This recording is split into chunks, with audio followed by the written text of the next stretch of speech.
Quezon Wallace, gandang steal at open dunk in transition kontra kay Ison.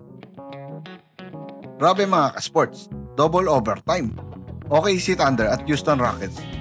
Parehong batang core, pero parehong gutom sa panalo. Sino kaya ang mas uhaw sa tagumpay ngayong gabi? Tara balikan natin ang intense matchup na to.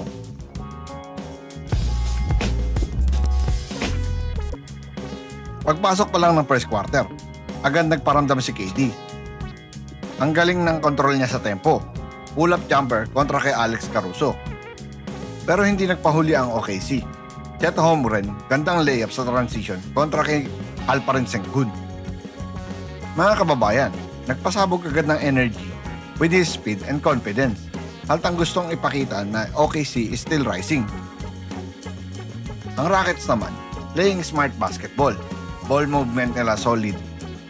Okogie and Sengun finding open teammates. Tapos si Chet Holmgren, grabe rim protection. Parang may invisible wall sa ilalim. Pagdating ng second quarter, Rockets sumagot. KD mga idol, halos unstoppable sa perimeter. Post move, fake spin, lahat meron. Pero ito na naman si SGA. Calm, collected, clutch. Ang lupit ng pull-up mid-range niya kahit may hand in his face. Si KD at Aquaman Steven Adams naman nagpakitang gilas sa give and go. Parang blur sa bilis. Pero Thunder responded with a solid clutch shot para tapusin ang second quarter. Halata yung disiplina at chemistry nila kahit bata pa yung lineup. Pagpasok ng third quarter, dito na nag-iinit ang laban. Rockets started strong. KD isang magandang fadeaway jumper. Paano pipigilan yun? Pero OKC hindi bumitaw. Shai Gilgeous-Alexander nailed the free throw line jumper. Tapos may monster steal pa kay Amen Thompson for easy open dunk. Crowd went wild. Ang ganda ng sagutan ng dalawang team. Halos bawat possession may highlight. Parang chess match na high speed. Final quarter.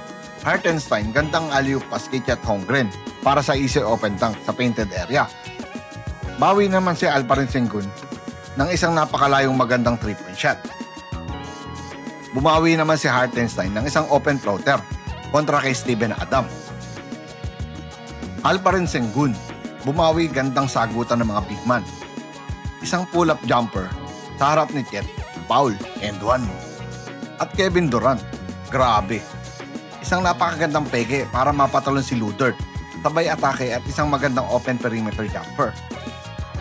Fight game, SGA take over mode, crossover, hesitation, tapos pull-up J. OKC take the lead, pero Rockets still fighting. Alperen Sengun hitting clutch shots, showing leadership. Last dying seconds, lamang ang Rockets ng dalawa. SGA dumali ng pull-up jumper para dalhin sa overtime ang laro. Pagpasok ng overtime, Chet Holmgren isang magandang tres sa corner at nakisali na din ang kanyang Batman na si SGA at pumukal na din ng 3-point shot. Alperen Sengun sumagot sa kabila ng isang turnaround skyhook basket. Second overtime, Jabari Smith gandang fadeaway kontra kay Shai Gilgeous-Alexander. Wala nang nagawa ang depensa.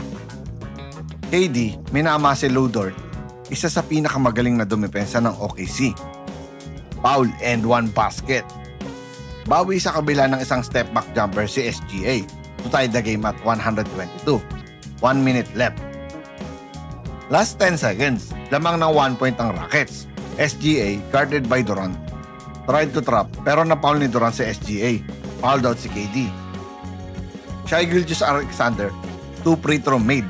Lamang ng 1 point ang OKC. 2.3 seconds left. Final score, OKC Thunder escapes with a close win over the Rockets. Shai Gilgeous-Alexander win another MVP level performance. At Holmgren, proving he's a future superstar. At syempre, Rockets showing heart all the way. Kung gusto nyo pa ng mga ganitong intense games breakdown, don't forget to like, comment, and subscribe. Sino sa tingin nyo ang mas malayo mararating? Thunder o Rockets? Comment nyo sa baba mga idol. Once again, this is your Spotlight in Sports. Maraming salamat mga ka-sports.